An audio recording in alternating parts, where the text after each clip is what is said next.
is that you become really good at the three types of tasking: single tasking, multitasking, and batch tasking. So let's talk about single tasking. Single tasking is where you're going to do something that only you can do. What you need to do is you need to create a very high output, distraction free environment for that single tasking. I write a lot of articles. And so, like I said earlier, let's say I have an hour's worth of article writing to do.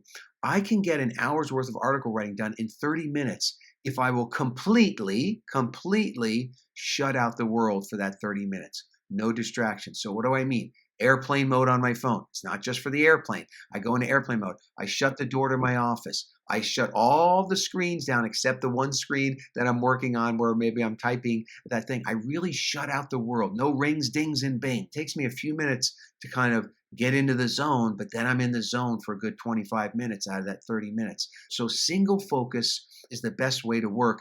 And, setting up boundaries so that that single focus time can be single focused and you're not distracted. Now, you might get a little monkey mind, a little squirrel mind, and ideas will come in. But when that happens, just have a piece of paper handy. I have a pile of scrap paper here on my desk, and I'll just write that thing down. It takes a second because it came into my mind. I don't want to lose it. And then I put it aside and I go right back to single tasking mode. So single tasking is really, really big, and you can push yourself to get an hour's worth of stuff done in 30 minutes all day long with single tasking. That's probably the one that generates the most for me. But multitasking gets a bad rap, but it's when you can do two things at the same time without, this is the key, without sacrificing the quality of either one, right? So think about, like, on the day before vacation, let's say I have a 30-minute drive someplace. If it's not the day before vacation, I might just like rock out to 80s music. But if it is the day before vacation, I'm going to say, wait, 30 minutes. I can make 2 phone calls during that time that I need to make. So I'm going to make those phone calls. I got a hands-free phone. It's very safe, but I can do a high quality phone call in my car. It's pretty quiet. And I can do high quality driving at the same time.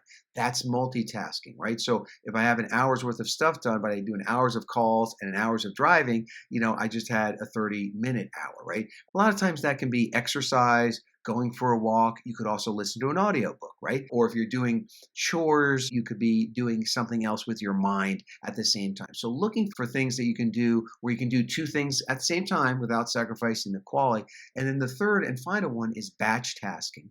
And so on the day before vacation, you run efficiently and you naturally batch things together, right? So if you have 3 errands to run, you don't run an errand, come home, run an errand, come home, run an errand. No, you batch all the running of the errands together. If you have phone calls to make, you're going to be more efficient, have 30-minute hours by batching those calls together. If you have some work to do on the computer, if you do that all together by batching the things that go together, you can have a 30-minute hour. The other thing is you can also batch people. You get really good at putting up the boundaries for batching. I'll give 2 examples. One example is like my wife and I. She also works from home. I could be interrupting her all day with stuff. She could be interrupting me. But instead, we batch it.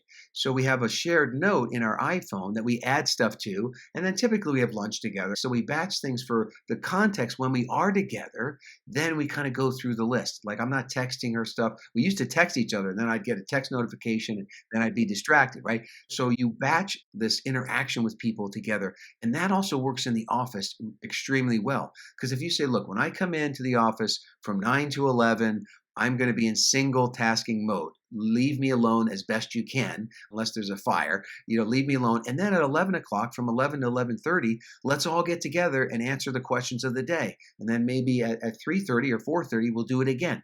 So you batch that time. You put boundaries in place so that the work can happen. And the real key is that outside of that time, you're not being interrupted. So that's batch tasking. And you can also use, apps to speed things up. Maybe I talk too fast, but a lot of podcasts I can listen to at 1.3 speed or something like that to save time. So there's some technology that can save you time watching TV shows without commercials, things like that.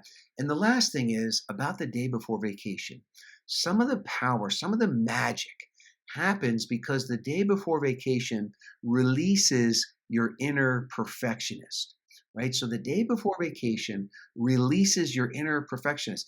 Done is better than perfect. You can't get it perfect. You can't do it all. You have this limited time. And so you let things get done as best they can, or you delegate it and they're not going to do as good a job as I could do it. but 80% done is better than not started, right? You release that inner perfectionist, you let things get done, and be delegated. That is the 30-minute hour. Think day before vacation mode, and then think PDF, plan, delegate, focus.